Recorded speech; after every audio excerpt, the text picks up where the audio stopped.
This is what we call the maps room, and we are a post-Trail of Tears museum. This is going to be the only thing that you'll see that's before we got here, because this shows how we got here, and it's because of the Forest Removal Act that was made into law in 1830.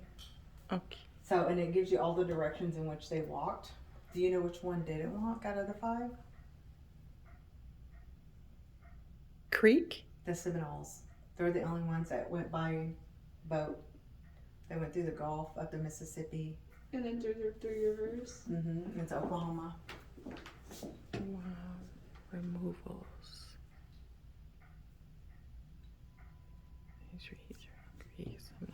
Seminole. Wow. And also, Creek is actually a government issued name. The actual name of the tribe is Muskogee. Creek was government issued because it came about because those natives lived by a creek. And so the government, once they came in, they started calling them Creek natives or Creek Indians. And they're actually Muskogee people. So if you actually look at the seal, it'll never say Creek. It's always been Muskogee as well. Okay, so it is my godmom was telling me that so it's an Indian's name, right? With the Muskogee? No, that's the tribe's name. The tribe's name. Okay. That's the name of the tribe is Muskogee. They're not Creeks, they're Muskogee people. Yeah. Oh, okay. And then also, a lot of people call Native Americans Indian. We're not actually Indian. We didn't come from India. However, when Christopher Columbus got here, he was once in India, and he thought that the two looked the same, and so he ended up calling them or us Indians as well. He thought that's where he was at. Well, that too. So that's how we got that title, that description actually. Okay. What?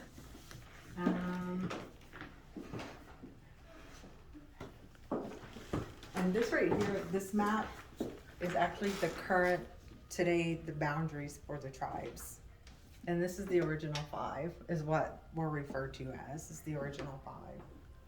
Because we're the ones that they originally wanted to move into Oklahoma. Wow.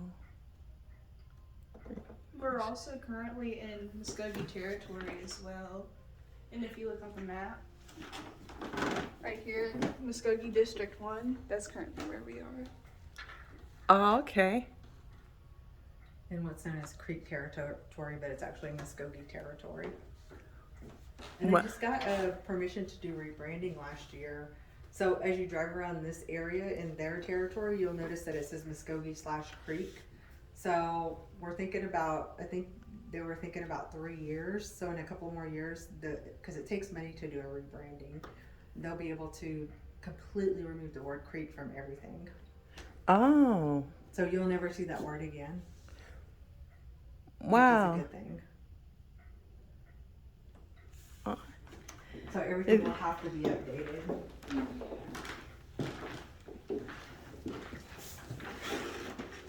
And then also on this wall, this is all the changes that this building, this museum has went through. Because it was at first the first Indian agency to oversee natives once they got here. And we opened up in 1875. Oh, this building right It was here? 1866 when it opened as a museum. Yeah. Oh, 1875.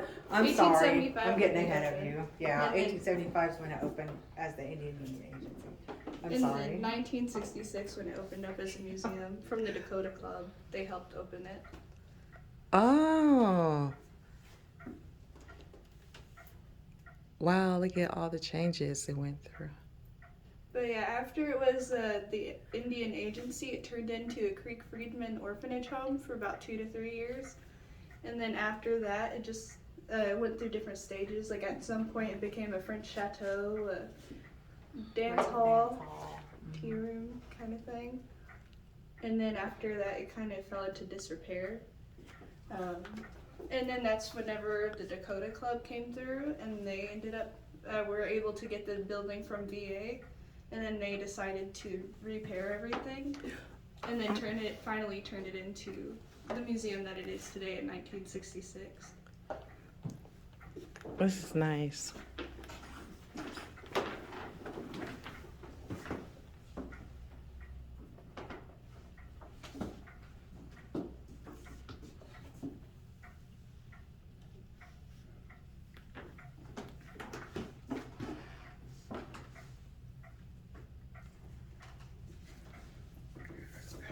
Have you ever I seen like one this of right here. these? Wait, over here? That actually came from Eufaula boarding school. And it actually came from a Chinese laundry because it's easier, if you look down there, there's a furnace.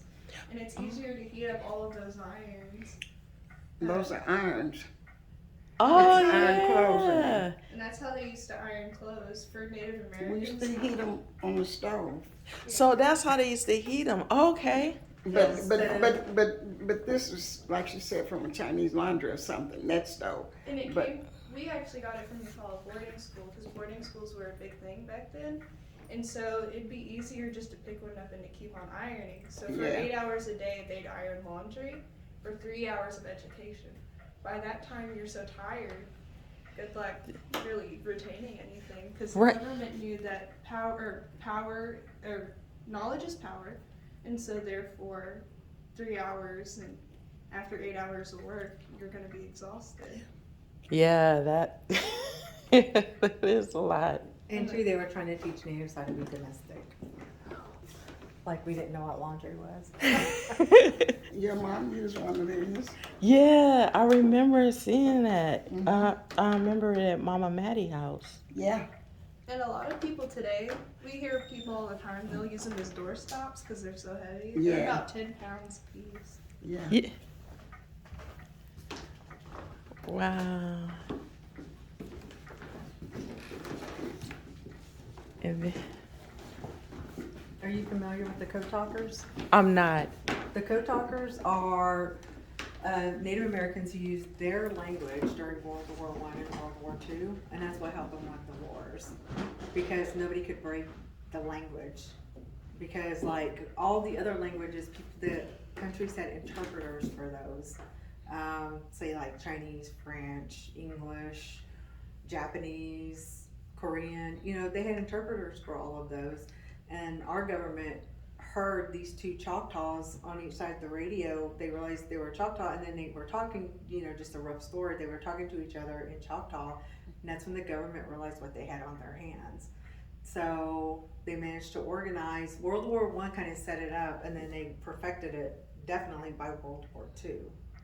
All at the same time, while these people are fighting for their country, their families in the United States were being tormented and abused to not speak their language.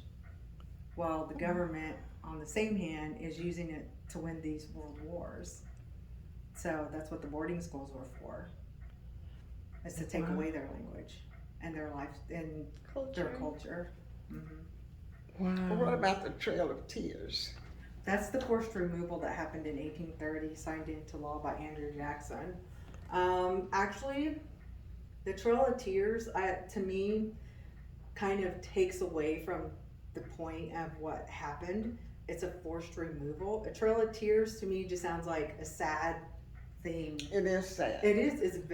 It's so sad. horrendous. It'll make you cry. But at the same time, I think it needs to be known as the forced removal.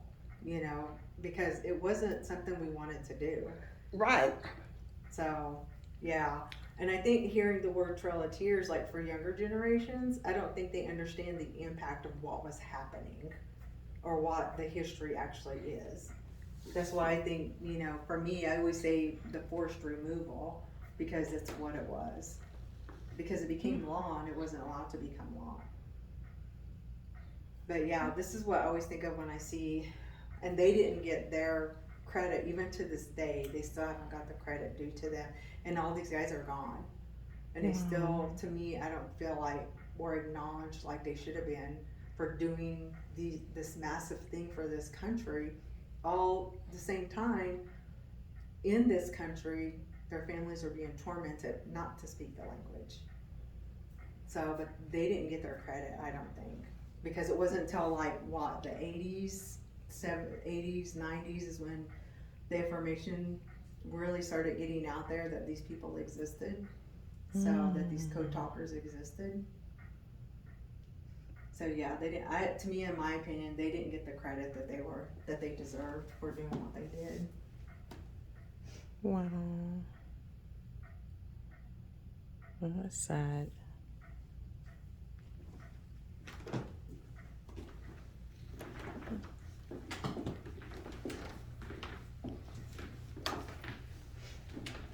Oh, see the Muskogee seal? Never once said creek, because they're not creek, they're Muskogee people. Ah. So now they actually got permission from the federal government to go ahead and completely get rid of that word, Get rid of what word? creek. Creek.